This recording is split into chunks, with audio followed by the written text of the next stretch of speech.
How's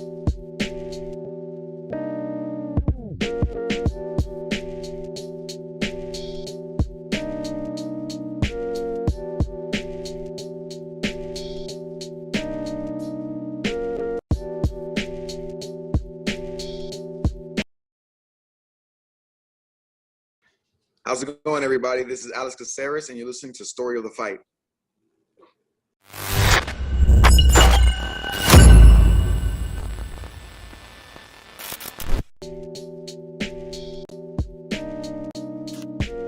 Oh, music come back in. There, and it's out. What's up, Will? How you doing, man? Oh, not too bad. Exhausted, but not bad. Is that a robe you have on today? It's a sleepy day, man. I mean, why not, dude? Your boy got boosted yesterday, feeling a little off, feeling a little weak. So I apologize to anybody if the energy is a little lower than usual. But this is Story of the Fight, where we talk everything mixed martial arts, fights, boxing. My name is Romero. That's my boy Will in the robe. What up? What up? And we're here to talk fights again, Will. We Every had week. UFC London last night, but before we do, I want to let everybody know, if you even remotely like our content, please like, subscribe, hit the notification bell. We do different things, right? Right now we're talking, UFC London, so it's like a fight recap.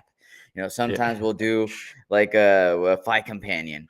There's a lot of different things we could do. Do interviews every once in a while when we get them. That's right. That's right. But if you like, subscribe, hit the notification bell. And then also Spotify, Breaker, Podcast, Radio Public, Google Podcasts, Apple Podcasts, Anchor FM, anywhere podcasts are found, Will. And then social media. Yeah, we're at Story of the Fight on Instagram, Twitter, TikTok, Reddit, everywhere. Made it easy. Not banned anywhere yet. Not banned Same anywhere. Handle. Clean as a whistle. Same handle everywhere. If you can't find us, you're not trying hard enough. Yeah. Man, let's start talking UFC London, Will. We'll get right into it. Yeah. Right into it. Before It's your boy funny passes out over here. Yeah, it's funny because Molly McCann, after her fight, she was like, "Have you ever seen lightning strike twice?" It's like, that's what the UFC tried to do with this event, and it completely fell flat. Outside of a couple performances, man, did this not. I mean, because the last UFC London was insane. Off the charts. And Dana was like, "We're coming back soon." And we're like, "Oh, let's do it. Let's go." And then this card was like, on paper, was very good, right? But now Dana's like, we might wait a couple years, guys. Yeah, maybe there's a reason we only go to London once every year. Man, no, but I do remember looking at the card and us being really excited, right? Because like you said, on paper, just up and down, a lot of good fights. We can go ahead and start off with the main event. We had Curtis Blaydes versus Tom Aspinall. Everybody, high hopes for Tom Aspinall. Going into this, this is a huge, huge test. Curtis Blaydes, somebody that has been a contender for quite some time, a staple of the heavyweight division. Some used to call one-trick pony. And then he was like, no. Let me start smashing people as well. Start knocking people out. Check these 1-2s out. Somehow lightning fast 1-2s at heavyweight all of a sudden. Like, they've always been there. Quick. And he's just never wanted to use it. Yeah. Who Very knows? Fast. But yeah, so it didn't end the way we would have wanted it to, right? You could say it also, didn't start the way that we wanted it to. Yeah, okay, so let's describe it a little bit. 15 seconds. So we have Tom Aspinall comes out like a bat out of hell, man. Non-stop pressure, just throwing rights, lefts, right? Curtis Blaydes catching him with some counters, actually. I think he caught Tom Aspinall a little bit off guard. He wasn't expecting Blaydes to be that quick. Yeah, Tom Aspinall was kind of just running straight at him. And Curtis Blaydes was like, all right, let me just run into my straight punches. And I think Tom was about to make the adjustment and to be like, okay, I can't just blitz through this guy. Let me throw some leg kicks. Yeah. And then he throws a hard leg kick right onto Curtis Blaydes' thigh. And when he steps back and he puts his foot down on the canvas, he falls, holding his knee in serious pain. Grimacing in pain. Looked pretty bad. Now, when they're showing the slow motion replay, I was like looking for the knee to buckle, or I was trying to see what it was. Looking for some kind of pop or twist or something. Nothing. Yeah. But thank God he was fighting Curtis Blaydes and not someone like Derek Lewis or something. Oh, Derek Lewis would have smashed on him. Yeah, Curtis Blaydes, look at him right there. He recognized, immediately just walked away. But that could have been bad. He could have eaten some bad shots. Could have been really bad. Now, Aspinall, dude, had been on an absolute tear. We had talked about the fact that we need to bring him up slowly. This guy, we got something in him, right? We got something in him. Beats Jake Collier, Alan Badeau, Andrei Arlovsky, and we're like, okay, Sergey Spivak, Alexander Volkov. That was the big test. That was a big one. And then the biggest test for him so far, Curtis Blaydes, and I'm just so sad to have seen it end that way, man. Well, also, yeah, definitely. But also that whole run that you just listed, he finished all of them. Yeah. You know, like that's impressive. That's very impressive. Very impressive. So again, a lot of people had some really high hopes for Tom Aspinall. It doesn't mean he's out of the game. You know what I mean? He'll be back. I wonder what it is, man. They still haven't said. I've heard PCL, I've heard MCL, I've heard fracture in the shin. Like, heard it all? Yeah, I don't think it's ACL because normally they say if you tear your ACL, once the initial tear is done, obviously that's super painful, but you can walk on it. A lot of people like tear their ACL and like walk off the field, you know, in like football or something like that. But not Tom. He was in pain like the entire time. It was pretty brutal. They had to put him in that little, like, what is that? Like a cast almost? An air cast? Is that what it is? I don't know, dude. Dr. Romero over here. Yeah, exactly. Did they put him in that little cart too? Yeah. It's tough, man. When heavyweights are like go down like that, like who's gonna carry the stretcher? You know, Curtis Blaydes. Yeah, maybe Curtis Blaydes is helping him out, picks him up. You know. Yeah. No, I mean, I've never seen someone get like put in a little cart and he's like being wheeled around. I don't know. Something about it was funny. But yeah, man. So. You know, Curtis Blaydes didn't want it to end this way either, because Curtis Blaydes had something to prove. They throw him this young dog, this guy that everybody says, hey, this guy is the next big thing in the heavyweight division. Curtis Blaydes wants another shot at the title. Yeah, he wants to fight Ngannou the third time. Yeah, and he's showing Uncle Dana. He's like, look at my hands now, right? Like I'm making the changes. I'm trying to be an exciting fighter, and then this happened. So I feel bad for Curtis Blaydes too. Yeah, I mean, lost opportunity for him too. You know. Yeah. It sucked. Yep. I wonder if this is the first part of a curse, because because what the UFC should have done, we talked about it with the heavyweight matchups, because Francis is out for a while, right? Yep. Tom Aspinall, Tai Tuivasa skyrocketing, Curtis Blaydes still there, Cyril Gane still there, and Stipe in the wing, waiting in the wings, maybe for John Jones, who knows? Yep. And we were like, John Jones versus Stipe, just make that happen, just because it's a massive fight, and that's what they're talking about now, right? You just do that, yeah. And Tom Aspinall and Tai Tuivasa are both the young bucks. They're kind of rowdy, you know. London, Tai Tuivasa does the shoey, all this stuff, and they call each other out, and they're like, "We want to do it in London." And the UFC's like, "Actually, we're gonna have Tom fight Curtis Blaydes, terrible matchup for you, and we're gonna have Tai fight Cyril Gane, terrible matchup for you." And I wonder if Tai versus Cyril Gane is going to be cursed as well, because they fucked up the matchmaking. They should have done Cyril Gane versus Curtis Blaydes and Tom versus Tai. We'll see. Yeah. So now if Gane or Tai Tuivasa pull out, or what if something really similar happens? Yeah. Oh, that'd be crazy. Yeah, but I mean, what's next for Tom Aspinall then? I mean, he's probably going to have to recover quite some time. Yeah, we have to wait and see what happens. Man. But you're probably not going to throw him right up against a Curtis Blaydes. And look at this, by the way. This is awesome, right? This is one of the things I love about the sport. It doesn't always, end up where the two guys are drinking beers afterwards and chilling. But Curtis Blaydes, I was reading on Tom Aspinall's social medias that Curtis Blaydes and team went up to check on him to make sure he was okay. And while he was up there, they, started drinking a few brewskis. Yeah, as they do. As they do, exactly. So super cool, Curtis Blaydes and team. Did you see what Tom posted on Instagram on his story? What? Rich, I just put it in the private chat if you want to load that link real quick. Also, Tom seemed to be in good spirits. I don't know if they just gave him a shit ton of painkillers or what, because there's a video of him and Molly McCann at like a bar and with Chris Curtis, and like the whole bar is like singing about like the Tom Aspinall chant, and he's just with a crutch. That is what he posted on Instagram. Oh man. So for anybody that's just listening, it's Peter Griffin from Family Guy holding his knee on canvas that has replaced Tom Aspinall in that picture. Pretty classic. Oh, poor guy, man. Yeah, good but sense yeah, of I mean, humor about it. For sure. And again, props to Curtis Blaydes and team for being so classy about it too, even on the post-fight interview. Curtis Blaydes seems like a good dude. He kind of always has. Yeah. You know, there's zero controversy with him ever. Zero controversy. Yeah. And I think that's part of the reason why the UFC doesn't push him very much is because he's never up here and he's never really down here. He's just so even keeled. Seems like a nice guy, good guy, you know. And then you have like on the other side, John Jones doing coke and like partying, choking strippers, and you know, and shooting guns with homeless people, and they're like, that's the guy. They're like, that guy right there. This is the star. but also hasn't lost in the UFC outside of the DQ. Maybe the greatest to ever do it. Oh, yeah, that might have something to do with it too. Yeah, we're all shitting on John Jones, and I mean, quite honestly, he's one of the best fighters ever, right? So yeah, probably the hilarious. Best.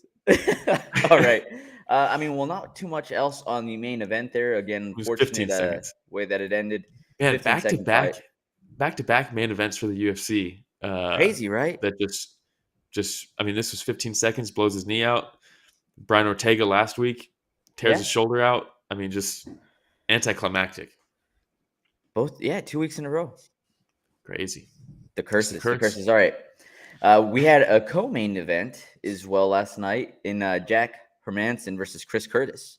You mentioned Chris Curtis in that video with Molly where he's talking about, he's like, I don't know how she's still alive.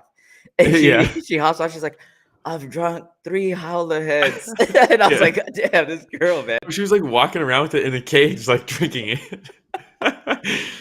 Gotta love it, man. Gotta love it. But I was looking forward to this fight, man. Me too. Chris Curtis taking on Jack Hermansson. A big step up in competition for Chris Curtis. But even though it's a big step up, he has a lot of experience, man. And that's what a lot of people fail to see. He's 29-8 going into this fight. Yeah. So it's not like he's a newbie that just skyrocketed. Like, he's got some experience under his belt. So, and then at the same time, Jack Hermansson, what do we do with him going forward? Yeah, trying to bounce back. So really looking forward to this fight. Now, we mentioned that the card did not deliver based off last UFC London. Yeah, and with Jack Hermansson, look, dude, this was who was gonna impose their game plan more than the other. Yeah, you know, I mean, I thought Jack did a fantastic job. His game plan was perfect, and he stayed disciplined to it.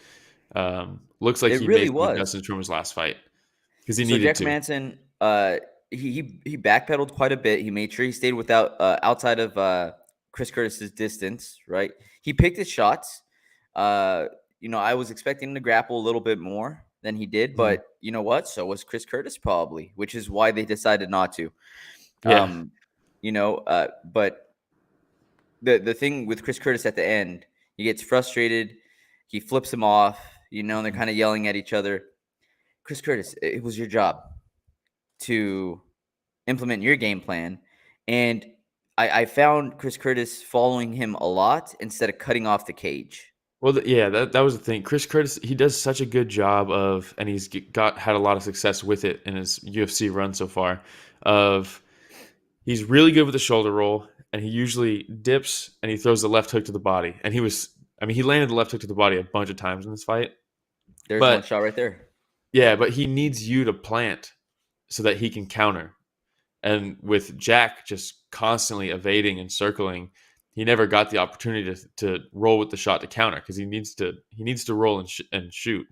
But Jack was like, I'm just not going to play into your game plan. Why would I do that? I'm not going to just I'm not going to do what you want me to do. Instead, I'm going to mix up my strikes really, really well.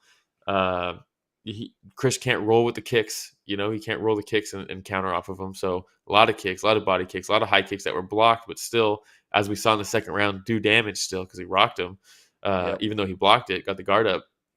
And yeah, Chris was just, I think, frustrated because I knew there was not. I kind of knew there wasn't going to be much grappling in this because Chris's takedown defense is insane. I don't know how he does it. And Jack's takedown offense is really not that great. He's a very good grappler, but his takedowns aren't great. And so I thought this was going to be a standing contest. But yeah, like you said, Chris was he was just following him the whole time. He never cut him off. And he was trying to kind of bait him in a little bit to hey, throw with me. and commit with your hands so I can counter. And Jack was like, no, this is working. I'm not going to stop. It just came down to game plan execution. That was it. Yeah. Did you see what Chris posted after? No, what did he post? Oh, with the video with Molly McCann? Is that what we're talking about? No, he tweeted something about didn't know I should have been prepared for like a track meet or something like that. And then he deleted it, and then he ended up posting this one. Rich, there's another one in the private chat now. But because like you said, he flipped him off at the end of the fight. Jack yelled at him at the end of the fight. That was like the most intensity of the entire fight was after it was over. And it was like, you kind of hate to see it because it's like, man, Chris, come on. Like, you got beat. Simple as that. You got beat. Out-executed. You have to be able to adapt. When someone doesn't play into your strengths, you have to then adapt. Exactly. But here's what he tweeted. At the end of the day, as much as losing hurts, somebody had to, and tonight was the Joker's night. Fighting is an emotional sport. Mine got the better of me tonight. I try to be a good guy, but I've always had a temper. Now you guys know. Thanks for the support. Time to rebuild. What a rebound. Up for it. What a rebound, man. And him and Jack, it's also, a picture of him and Jack also Jack Hermansson out on the streets with that little goofy smile and grin on his face. Dude. Killer. Absolute killer. Yeah. That's awesome, man. Hey, shout out Bruce Bobtrotter. Thank you for joining us, man. Always a pleasure whenever he joins us. But yeah, so not much else to cover on that one either. What we described happened in that fight. That was pretty much 3 rounds, 15 solid minutes. And then we'll go from there. We'll go to the next one. One of the people's main event. The people's main event, what everybody was here for, what actually delivered. Great matchup. Great banter before the fight. Great walkouts. Good stuff. All right. So, Paddy Pimblett versus Jordan Leavitt. I was super excited to watch this. I'm always excited to watch Paddy Pimblett. We've been talking about him forever, right? This picture of the way that's right after he tried to shake his hand, right? They go to shake hands and Paddy does the whole. It's so funny, man. I wonder who out there doesn't like Paddy Pimblett. There's a lot of people. Why? It's so hard not to like this guy. It just looks like he's having an absolute blast. I think he's living his best life. I think there's always just going to be like contrarians, right? Like anytime someone's like has a personality and is getting love for it, people are like, I hate him. Like, I'm over it. It's corny, the gimmick, all this stuff. Like, people just want to like talk shit, I think. But I mean, look at him. Yeah. It's just joyful, dude. It's just fun. I mean, and Jordan Leavitt seems like he's having a good time with it too. Jordan Leavitt's cool, man. He's a very cerebral fighter. Like, every time he talks about his approach to fighting and stuff, I'm like, this guy's sick. He's really smart. And he's got very good grappling. Stand-up's getting there, but very good grap. And that's where I thought this fight was going to be very cool for grappling. And it was, because Paddy has zero striking defense, but he cracks, so it's fun. Yep. But the ground game, both of them are traditionally jiu-jitsu guys. So like I was like, this is going to be a cool grappling fight. But going into it too, Jordan Leavitt, man, his sense of humor was, I mean, what a perfect matchup, you know? Yeah. Everyone's like, what is he going to twerk on him after he beats Paddy? And he's like, yeah, I am going to twerk on him. Because he like does the splits, he does the whole like dancer pose where someone lifts him up after he wins and stuff. Like, and he's like, yeah, if I beat dirty him, dancing, you know? Yeah, he's like, yeah. And he's like, if I beat him, I will twerk on him. And then Paddy's like, fine then, if I beat you, I'm gonna teabag you like it's Modern Warfare 2. So like they were just it was just good, like, you know, it wasn't like hateful trash talk. Good banner back and forth. Yeah, it was just fun. And so the Paddy's first round. walkout. Go ahead. Paddy's walkout. Talk to me about Paddy's walkout. Everything goes dark. Arena goes dark. Everyone pulls their lights out on their phones, so it looks like the stars, right? And all of a sudden, you just hear the electronic music, and you're like, "Oh, here we go, dude!" And then Paddy starts walking out, and it just goes crazy, man. He can. It's crazy because watching him in Cage Warriors and stuff, and like he was like a fan favorite in Cage Warriors, but the venues aren't that big, you know. It's a small organization, but he would do the same thing. But now to see him in like these massive stadiums do the same, it's crazy. And people got the wigs on. It's just so wild, man. What a walkout! For me, it reminds me Conor McGregor's rise.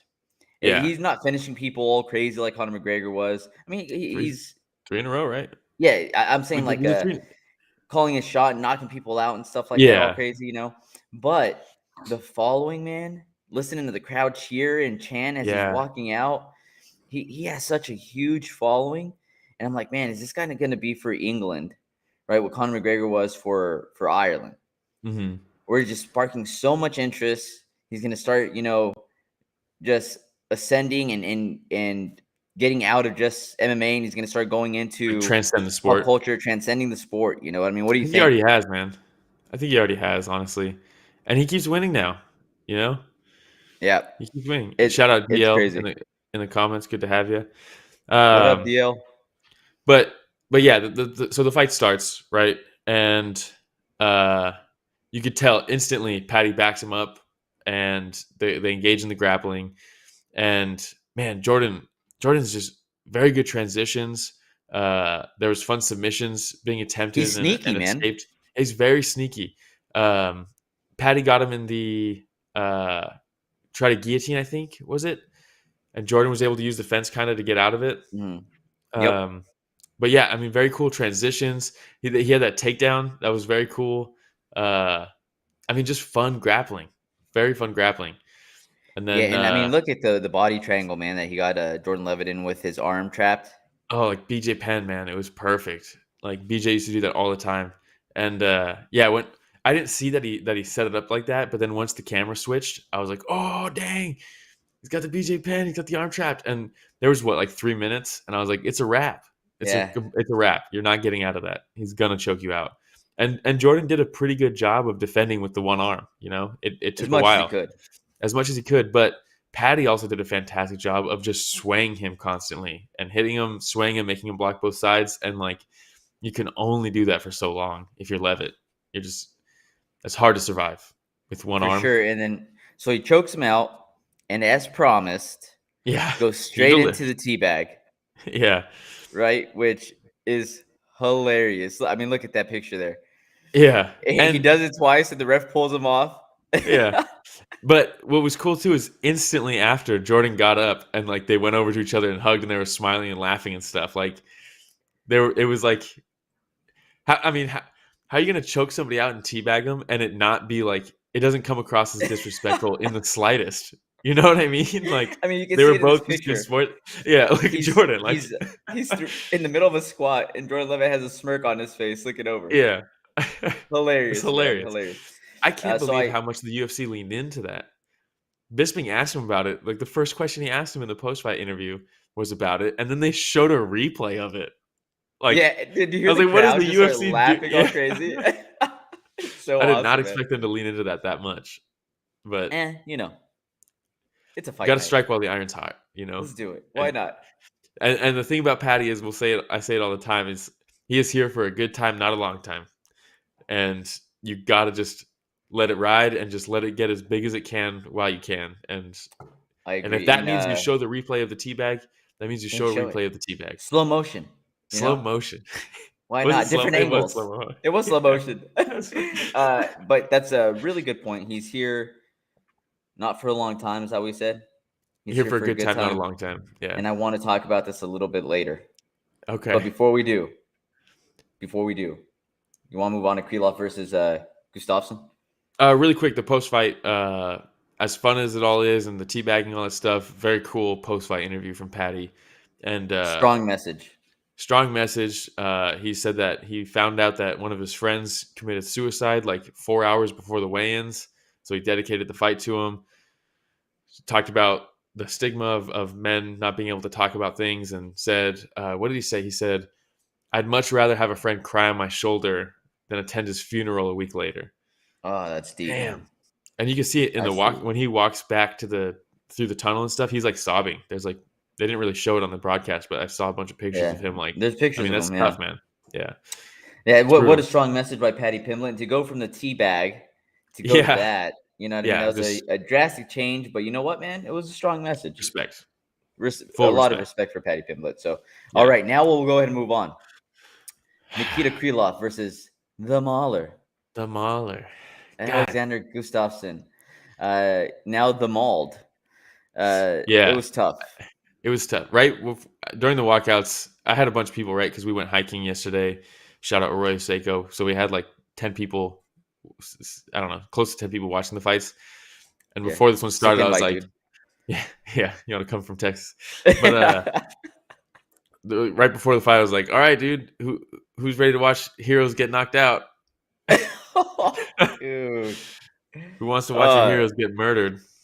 So the sad part for me, man, is that you're gonna have people that are just now getting into MMA, and that see Alexander Gustafsson, and they're like, "What's this guy even doing in there?" Because that's what it looked like yesterday. It's like, man, it was bad. Krylov blitzed him, caught him with some solid shots. One where he extended that big right, and he drops him. And then the other one in close quarters where he hits him with the tight, man, really in tight left hook right. Was it a hook or an uppercut? The uppercut is what dropped him for the finish. That's what it was. He threw the body kick. Gus caught it and on one foot threw the uppercut and dropped him. I mean, come on. And if you're getting dropped with an uppercut when a guy's hopping on one leg, it's time. It was time years ago. Chin's not there. I mean, the shots that he took from John Jones in their first fight, and one DC? Of the best. Yeah, and DC, man. Oh man, the DC fight. I mean, we've talked about it. Gustafsson is top 5 best to never get a belt, maybe top 3. And man, when he fought John and DC, those 2 fights, I mean, everyone talks about Dominic Reyes and Thiago Santos, they beat John Jones, all this stuff. It's different. It's so different. John has already gone through his career at this point. These are like the end. These are like the last few title shots, you know. Gustafsson fought him like John Jones in his prime when John Jones was just running through people. Yeah, on roids, on coke, saving people's lives and just murdering people, beating Vitor with a broken arm. Like, I mean, just and Gustafsson just put it on him, man. And then the DC fight, the only guy to make DC even look human up until that point was John, and then Gus comes in and almost finishes him. It was a crazy fight. And do you remember the post-fight interview from DC where he looked at Gustafsson and he said, "Thank you for making me a better man"? Dude, and it looks like he's going to be in tears, but I think it was just the pain that he was in from that fight. That fight, the DC, that's what solidified to me that DC was not just a champion with a belt, but a true champion, like as a person, because he talked about going into that 5th round and he was like, "I'm exhausted. I'm in so much pain. Everything hurts. But I knew I just have to keep throwing punches. As long as I just keep walking forward and throwing punches, I'll win this fight." And I was like, this is a champion. He's a fucking champ. Because at that point, everyone's like, paper champ. John's the real champ. All this stuff. No, dude. DC was the champ.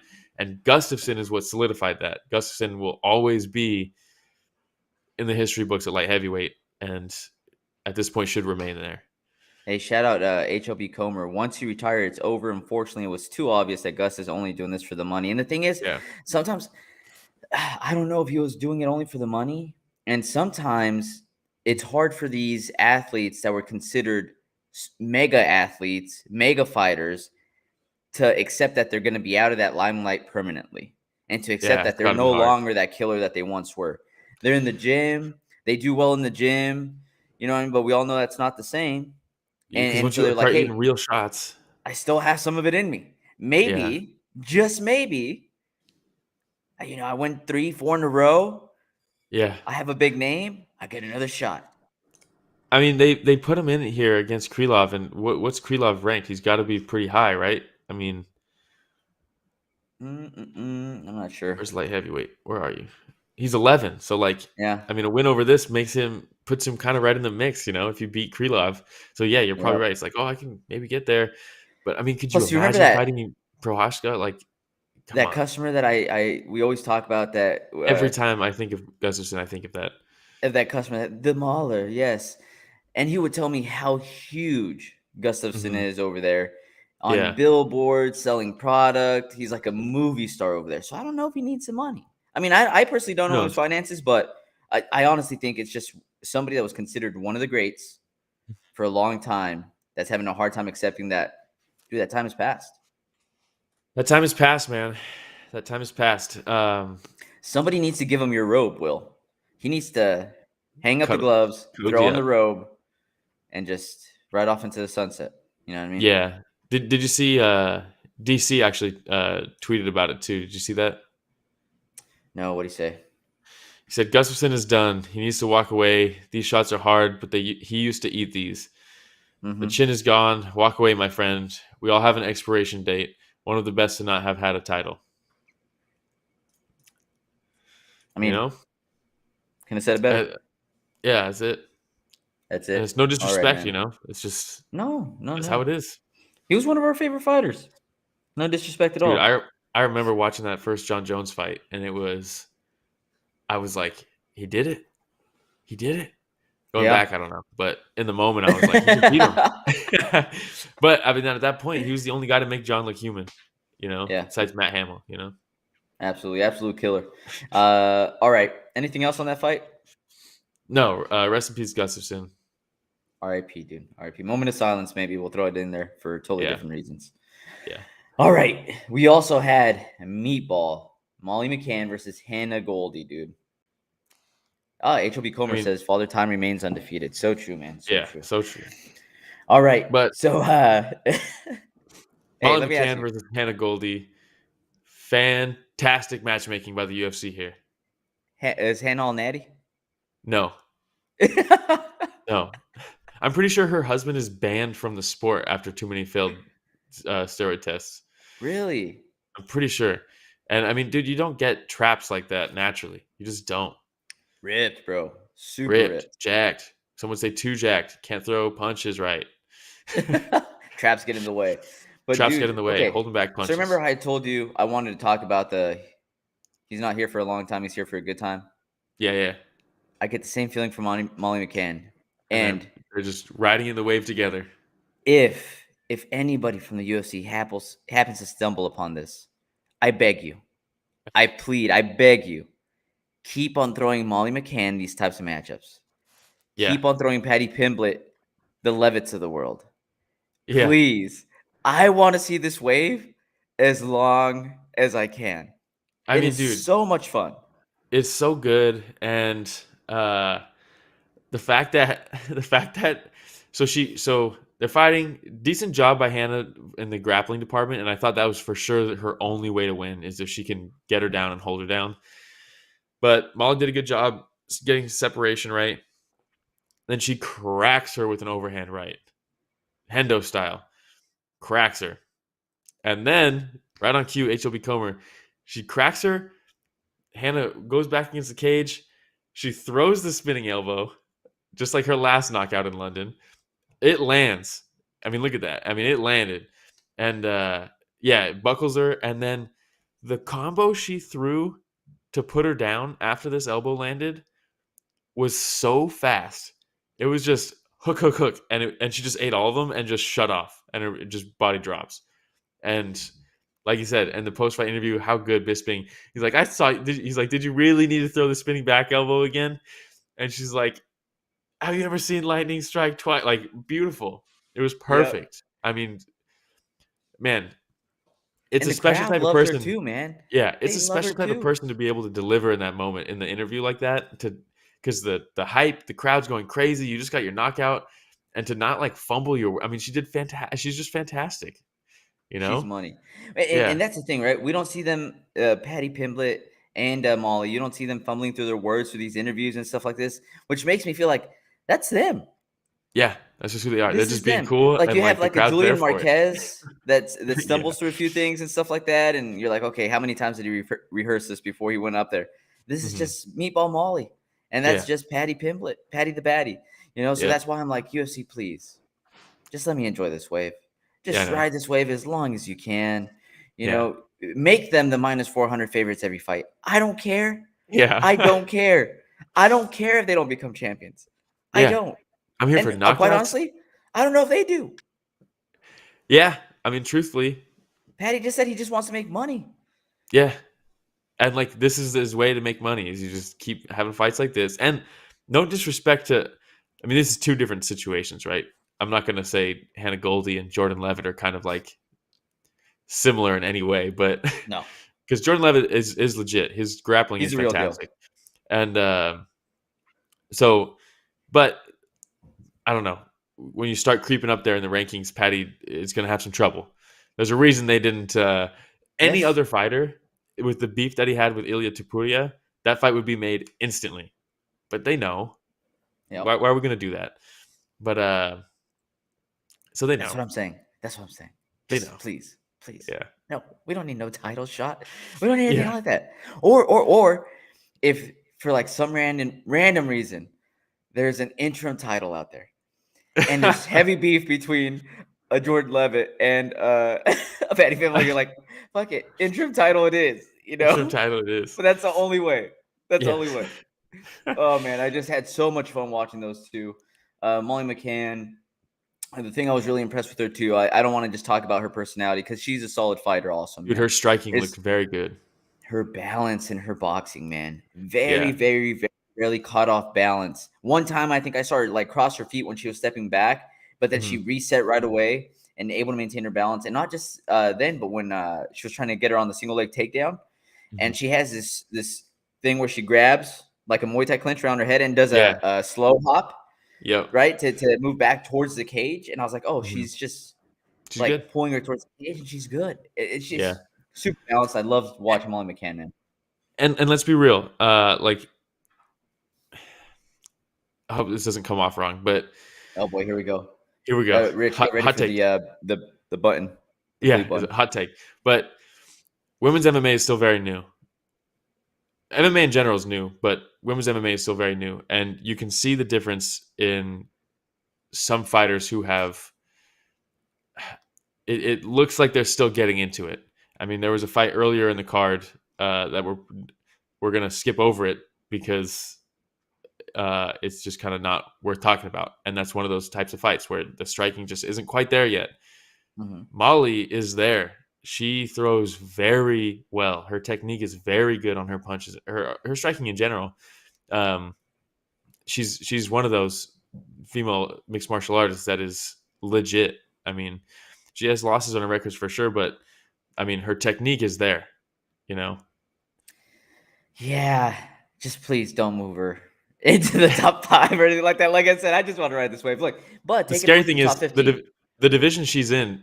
She could get skyrocketed. That's what I'm saying. So I'm taking a look at it, right? And you have like a Tracy Cortez. Yeah. Probably a fun fight, right? Aaron Blanchfield, Cynthia Calvillo. What are we doing here, right? Molly McCann, move her into number 12 right now. Casey O'Neill. Move her into 12 right now. Right now. And then you have Macy Barber, Andrea KGB Lee. Up until you get to the number 8. Yeah. Right. You get number 8, and now you're like, let's slow down because I think there's some separation at that point, right? HOB Comer, Emperor Romero, sacrifice all them girls for your boys' entertainment. No. Hey, I'm just saying, if you want somebody to be like a gatekeeper, a fun gatekeeper that's gonna bring in a lot of eyeballs, Molly McCann. Just out here cashing checks, dude. Snapping necks and cashing checks. Yeah. You know what I mean? Why not? Oh, man. All right. Anything else on that one? No. They just killed it. The card itself, I don't think delivered the way that the UFC hoped, but Paddy and Molly did 100%. 100%. Not enough to carry the entire card, but they did their part for sure and some. Yeah. All right. Before that, we had Volkan, No Time Oezdemir versus Paul Bearju Craig. Yeah, and going into this, I mean, Paul Craig is just on such a run, I know, I'm making a living, but oh man, Paul Craig on such a run, but on such a run, but like we knew there's a ceiling to this technique, like this is not always gonna work, you can't just keep. I mean, man, I wanted him to get this win so bad, and stylistically, it was a pretty good matchup. I thought I was like, this is a winnable fight for Paul. I think I picked Paul, but me too. I mean, yeah. I thought. Look at by the way, his weigh-ins. Yeah, always great. So intense, man. Dude, so intense. Dude, when they're announcing the fight, he's standing in the center, just this close to Bruce Buffer, as Bruce Buffer's like, dude, and he's just mad dogging Volkan from the center of the cage. And I was like, oh. And then he's like, I cannot wait to pull guard on you. I'm gonna pull guard on you. Pull guard so hard. Yeah. He's like, he looks like he's about to try to murder him real quick, and then he goes out and then beautiful entries on the takedowns, but then just decides to not drive through him because he doesn't want to be on top. What is he's not going to triangle you from the top. He's not going to get to mount and get the mount to triangle. It's just not going to happen. So comfortable off his back. Maybe too comfortable. Well, too comfortable because, the striking did look better, but it's just not a lot of explosiveness on the striking, not a lot of impact. But, you could tell in the first 2 rounds, Volkan was like, I don't know what to do with this because I do not want to let my hands go because I know he's so dangerous. And then it ended up just being kind of a wishy-washy fight. Yeah. It was just... That's pretty much it.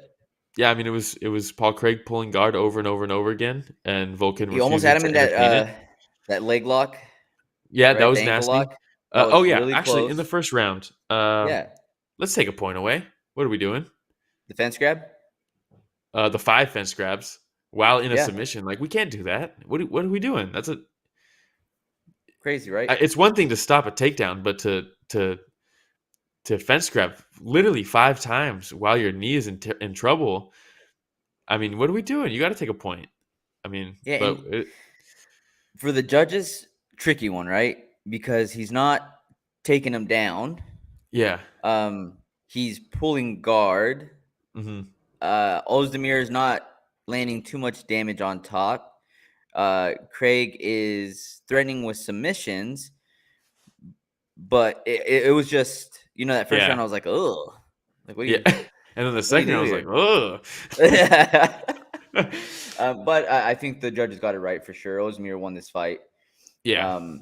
And one of my favorite parts in that fight, though, it was post-fight when Bisping says, "Congratulations on a very patient performance," and he walks away. I was like, great, Bisping was great in the post-fight interviews. And how about, maybe we'll add another moment of silence, but Ozdemir's last fight, I seem to remember him having a new head of hair that is now all shaved off.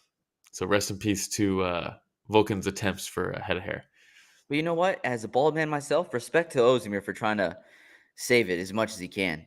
Gotta shoot your shot, Got to shoot your shot. And sometimes it doesn't go in, and you know what? You just go back to doing what you're doing in the past. Sometimes you shoot your shot and you end up accidentally pulling mount. Like Paul Craig did. Jeez. I feel like HW Comer says, I feel like good guy Volkan was holding back at the end and didn't want to knock out Paul. Kind of seemed like it. Kind of seemed like he could have put him away in that 3rd round. Yeah. He landed some heavy shots that 3rd round. Dude, and we know that's when he started letting go a little bit more. Yeah. Volkan cracks, man. It's just I kind of agree with that a little bit. There's some performances where you see that for sure. And this is probably one of them. For Volkan, he had beat Latifi, he needed this. Alexander Rakic, then he lost to Jiří Procházka. Ever heard of that guy? And then Magomed Ankalaev.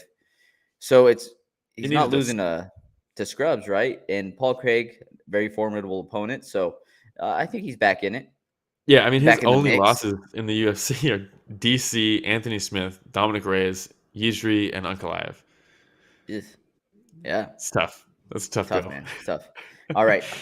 Ready for the next one? I also think he lost that Rakic fight, but yeah. All right, let's go. Ľudovít Klein versus Mason Jones. Mason Jones, a lot of hype, Yep. Coming into this. Going in. Yeah, this is a great matchup, I thought, going into it. Ľudovít Klein, we've seen him with some electric kicks, man. That body kick that he throws is nasty. But, it was the well-fought fight for Ľudovít Klein. He did what he needed to do to get the win. First round was very fun for me. And then it was lead left hook. Again, lead left hook. Yeah, lead left hook. That step in left hook. Over and over again from Mason Jones. Dude, what I was most impressed with was Klein's boxing. Yeah, because I always think of him as a kicker. And maybe that's what gets the boxing some time to shine because you're so worried about kicks maybe. That all of a sudden he's throwing a 3-punch combo. Like 3-punch combo, his hooks, dude. And you see the torque he's generating with his hips. And I was like, dude, this guy's dangerous with his hands too. And the punch that dropped him was nasty, man. Props to the jumping kick was fantastic. because it didn't look like a kick could have came from that when he jumped. It's like, oh, I'm chilling, and then all of a sudden the foot was like snapped right up. Karate Kid style. I love it. Yeah, the first round was awesome. It was a very cool first round. And then Ľudovít Klein then found out this is going to be way easier if I just out grapple him. You know, and Mason Jones did what he was trying. You know, he just couldn't get out. Couldn't get out. And that was that fight as well. Yeah, I mean, let's be real. The outside of the next fight, the rest of the card was a little tough. Yeah, Mark DeCasey, we're not going to talk about. We're talking lay and pray for 15 minutes. Mark DeCasey remembered that he is a very good wrestler, and then that's been his new game lately. He got it because he kind of came into the UFC as an exciting striker, and people were like, "Oh man, this guy throws like spinning back fists and wheel kicks and all this shit," and then I think he kind of fell in love with that a little bit, and then it wasn't working out, and he's like, "I'm just gonna go back to my base, which is wrestling," and it's an easier path. Yeah, easier path for him. And that's the problem. I saw someone comment like, "Yeah, there's not really anything we can do to fix that." And yes, there is. Yes, there is. There's 3 things. Listen. Number 1, yellow cards for stalling. Bring them back. Yes. Number 2, knees to the head on the ground. No more safe positions. Side control, you should be able to be side control. You shouldn't be like, I can chill here defensively. Side control should be like, oh shit, I'm about to get smashed. Trouble. Yeah, I need to move. The same urgency you see from people when somebody got mount on them, they should have that same urgency in side control. Or sprawl position. Like, no more lazy takedowns because I'm going to get blasted with knees if they sprawl. Bring it back. And then the other thing is taking away show and win money.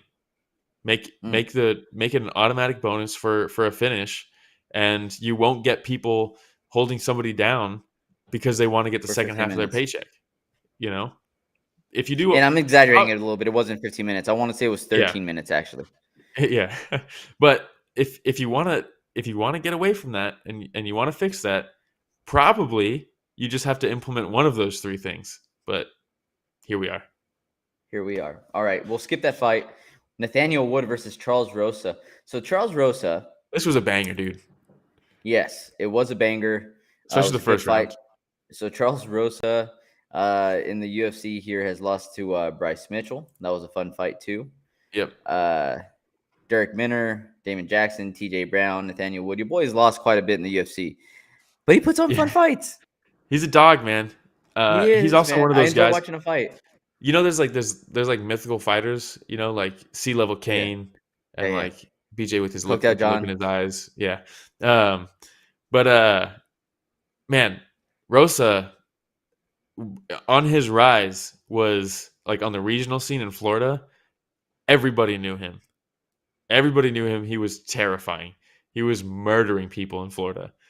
I mean, just running through people. And he's just a little bit aged now, you know. He's got a lot of fight miles on him, but the dude's a dog still. And the fact that fun watching him, bare knuckle fighting. KFC, yeah, dude. Right? Yep. I was thinking 100%. This while I was watching him yesterday. Yeah.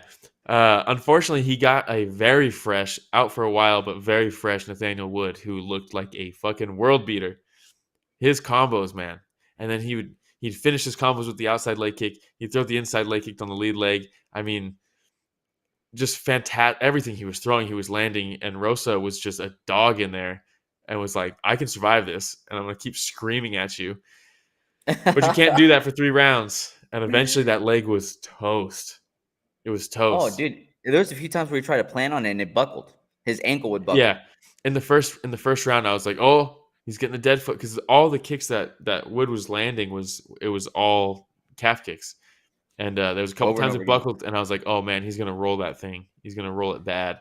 But he's tough through it, and he kept switching to southpaw, but literally every single time he would switch back to orthodox, it would get blasted, and it would knock him down. I mean, how many times did he get knocked down by leg kicks this fight? Like 6 or 7? A few times, man. Yeah, it was quite a bit. You know, the thing I really loved about Wood, one, he's fast. He's accurate. And one of the things that for me separates strikers, and you've mentioned it before, is their ability to go head body, which is one thing, right? Mm-hmm. They also attack the body, but to be able to strike where the fighter is going to be not where they are right now. And there's so many times where Rosa was ducking, bobbing and weaving, and he'd be met with a straight right or a left hook, but it was right where the step and Rosa left hook wasn't was expecting money. to be hit. Yeah, so I was like, man, this guy's good. I do want to give props to this is a double-sided props also. I really like this fight. Double-sided props. Yeah, so the other Different thing, but same. Yeah, the other thing is you just mentioned like how to tell someone's good is that when they can do that, but also we talked about too who can make adjustments mid-fight, and if you can adjust to the adjustment, that's even more impressive. And Rosa made the adjustment in the first round towards the end of it because Wood, every time he would enter, he would duck in and Rosa would whiff and then he'd throw that combo and he'd go bop, bop, bop, bop, bop, everything would land and then he's gone. But he would duck in. That's the way he started the combo every single time. And then Rosa was like, oh, you're going to duck in every single time? Let me just throw this step in knee every time you enter. And he cracked him twice in a row with it. And then he started throwing the outside head kick every time he would come in, but he would throw it kind of low. And Wood would duck right into it 3 or 4 times. And but then second round starts and Wood completely made the adjustment. No more ducking on his entries. And then instead, Rosa would just whiff with the step in knee, or he'd slip the high kick, and then he's back in on the combo, or he's landing the kick as soon as he plants off throwing the knee. It was a very cool fight. This was a cool fight. It was fun, man. It was fun. And I'm glad that we had this fight kind of like mixed in the middle there to make sure that we, exactly. All right. We also had Jonathan Pearce versus Makwan Amirkhani. I picked Amirkhani going into this one. I picked Pearce. I know Pearce was going in with his streak, but Amirkhani, for a while there, I have felt like, man, we're just about to see Amirkhani break out. And he's going to become. Man. I think so too. After yesterday, I think so too. Going into this now, Will. But after that Anaconda choke against Mike Grundy, I was like, you know what? This is it. This is what I was waiting for with Amirkhani. Here we go. The streak starts now. And for me, pound for pound, still the best picture on all of Tapology. Amirkhani. We've talked about it before. 100%. But the thing about Amirkhani, if you look at like going into this, I told another thing. Like I said, we had a bunch of people over, and I was like, "All right, look for an exciting first 3 minutes from Amirkhani, and then expect him to gas hard and be absolutely nowhere after the first 3 minutes." And I mean, the first 3 minutes, he's in on the takedowns, and then Jonathan Pearce starts throwing those Travis Brown elbows while he's in on the single leg. I mean, look, there it is. Perfect, Rich. God, he's so good. But Rich is money. I mean, what did he throw? Like 30 elbows in this position, split his head open instantly. And instead of backing out, this is the thing about Amirkhani. In the first 3 minutes, he goes way too hard. He's fighting for these takedowns. He tries to hip toss him like 3 different times.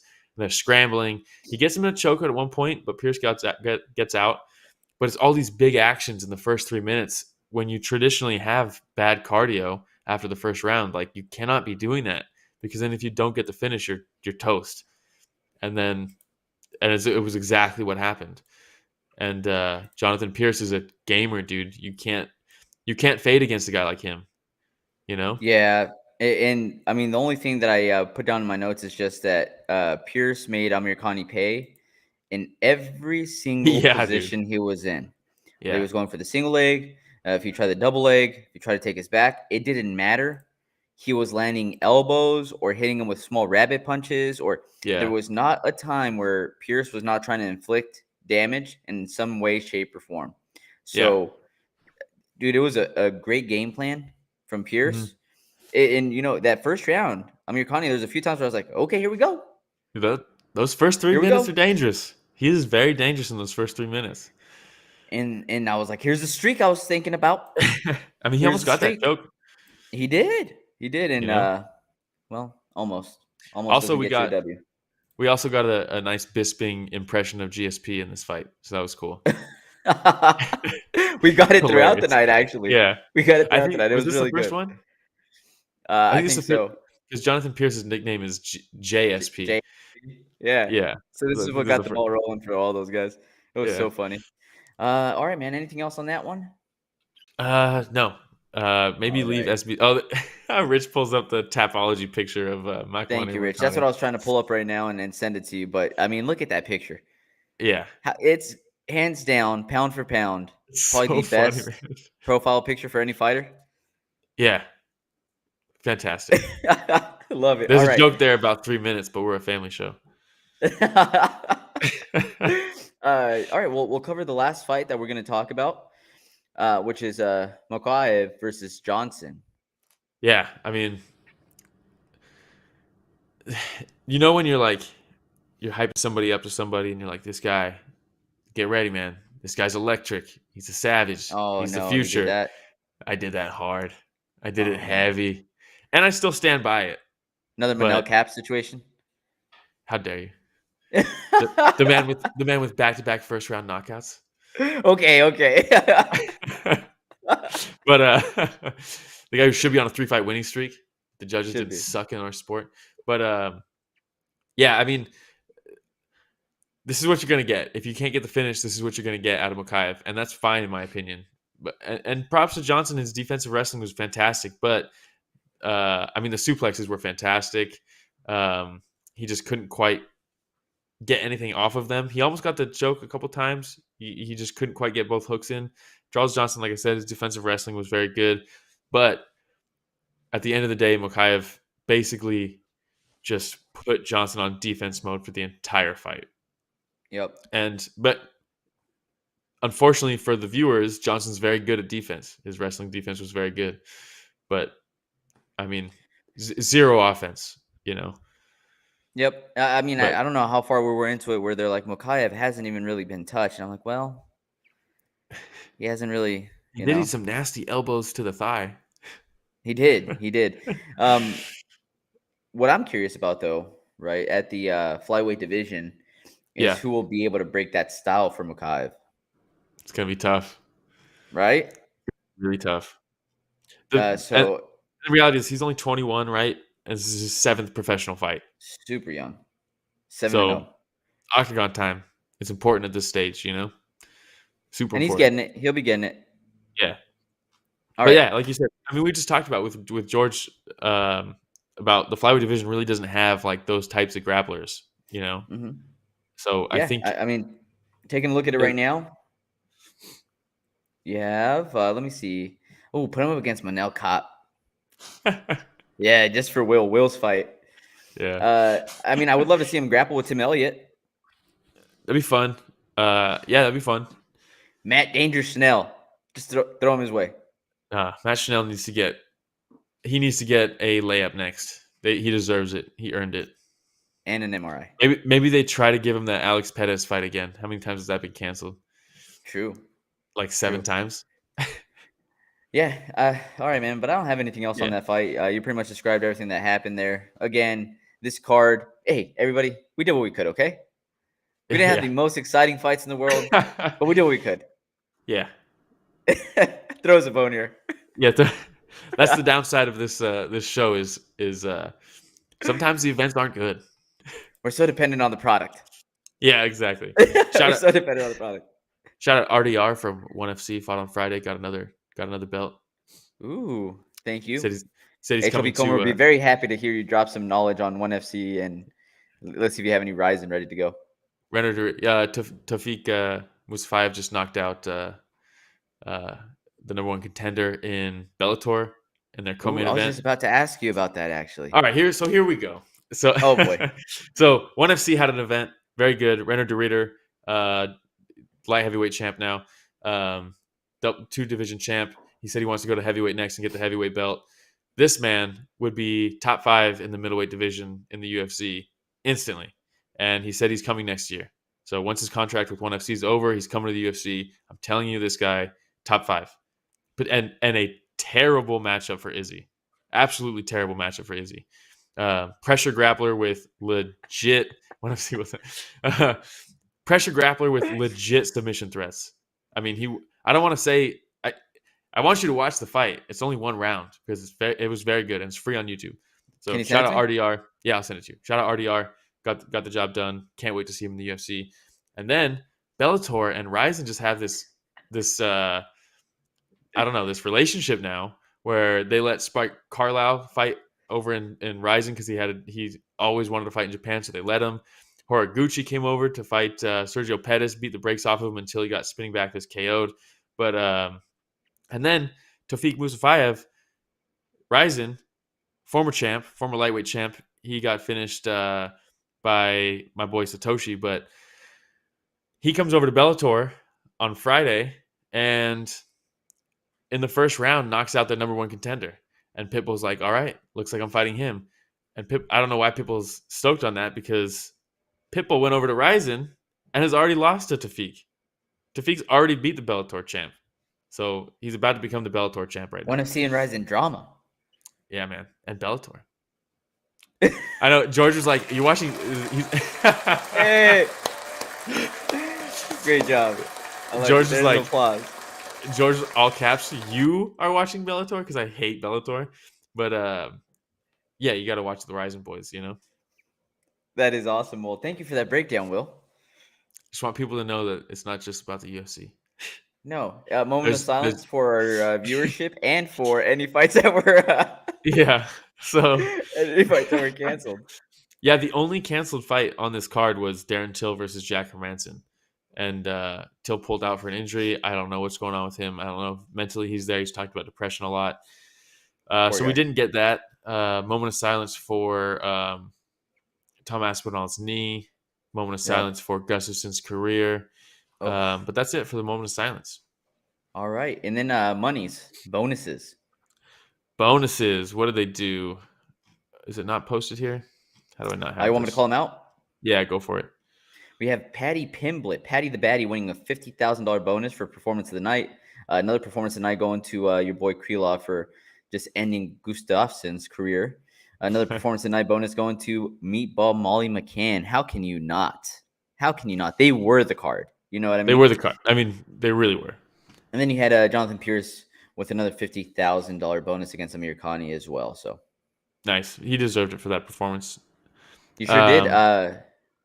What do we have next? Did you see real quick too? Did you see Drake? Who did he bet a bunch of money? Of course, not his money, but he bet a bunch of money. I don't know if it was a parlay. All I know is he actually won with his bets this event. And he won with Adesanya too. The curse might be over. Curse might be over. But he bought everybody Rolexes with the money that he won. So it's kind of cool. Everybody Rolexes, like all the fighters. So Paddy got it. Paddy, Molly, like they all got Rolexes. Oh, dang. Cool. That is kind of cool. Hey, good for you. Who was it again? Drake, Saint Drake. Yeah, there we go. Giving back to the people. Just stop grooming underage girls. Yeah, maybe. All right, maybe. Hasn't stopped. I don't know if you will. We have UFC 277 Pena versus Nunes coming up. That one's gonna be right here in your boy's hometown area, Dallas. Oh, is it? Yeah, dude. That one's gonna be in Dallas. Event. So you have Juliana Pena versus Amanda Nunes. You have Brandon Moreno, dude, with this Dallas crowd. That is gonna be nuts, insane. Dude, I remember how France. Remember how crazy it was for Yair Rodriguez, and Yair was just an up and comer. He was nowhere near what he is now. All the cheering and chanting and the people with the flags, and then when he got taken down and pulverized, and then you didn't hear a single peep after that. It was wild. That was pretty crazy. I've never been in like an environment like that. That was crazy. It was sweet, man. You have Derek Lewis versus Sergey Pavlovich. That's a great fight. Alexander Pantoja versus Alex Perez. Ankalaev versus Anthony Smith. Dude, this card's stacked. It's kind of weird that Pantoja kind of got passed up here because he was supposed to fight when they did the trilogy with Figgy and Moreno. That was supposed to be Pantoja versus Moreno for the belt. Yep. And Pantoja had to pull out. Figgy comes in, takes the belt. Now he's out, and they're doing an interim belt. And it's like, oh, if you're doing an interim belt, you do Moreno versus Pantoja. And they're like, oh, Pantoja's not ready, so we're going to do Kai Kara France. But then now Pantoja's on the same card. He's on the same card. Like, what? But, man, you still have Drew Dober that's going to be fighting on this card. Rafa Garcia, always fun to watch. Dude, yeah. Drew Dober versus Alves is very good. Even Morono versus Semmelsberger is very good. And you skipped Ankalaev versus Lionheart, bro. Come on. No, I called it out. Oh, did you? Ankalaev versus Anthony Smith. Yeah, absolutely. Blood Diamond versus making a return. Yeah, that's a very good fight. I think the Drakkar Klose versus Rafa fight, though, I think that is like the sleeper banger. Yeah, that's going to be a really good fight. That's I love how on the entire list it's just like Nick Nigamaranu, right? You have Adam Fugia, you have all these names, and it's Blood Diamond. That's his name. Blood Diamond, yeah. That's what they write on there. All right, man. And I'm excited for that, though, because Blood Diamond, people kind of memeing him a little bit after his debut, and they're like, oh, one of Izzy's boys, they hyped him up so much, and he had nothing for him. But they fucked him with that matchup. It was a terrible matchup. This is a much better matchup. Yeah. All right, man. That's it for this week, I think. We don't have anything else. We've hit our hour mark. Thank you so much. Who do we have on? We had HLB Comer, of course, one of the realest. DL. Wade and saying Bruce, Bob Trotter always coming through. Really appreciate it. Again, we mentioned it before. If you even remotely like our content, we're trying to reach 2,000 subscribers. So please like, subscribe, hit that notification bell. And if you don't like watching and you like listening, you have Spotify, Breaker, Podcast, Radio Public, Google Podcasts, Apple Podcasts, pretty much anywhere podcasts are found. And then social media, if you like to interact that way. Yeah, social media. It's at Story of the Fight on Instagram, Twitter, TikTok, Reddit, and you can comment on YouTube also. Does that count as social media? I feel like that counts. Maybe, I guess, we can chat on YouTube comments. It helps us. Social media it is. Yeah, it helps us. All right, everybody, just so you know, this podcast is produced by Richard Bustos, and you've listened to another week, Story of the Fight. Thanks for joining us. Oh, more applause. Look.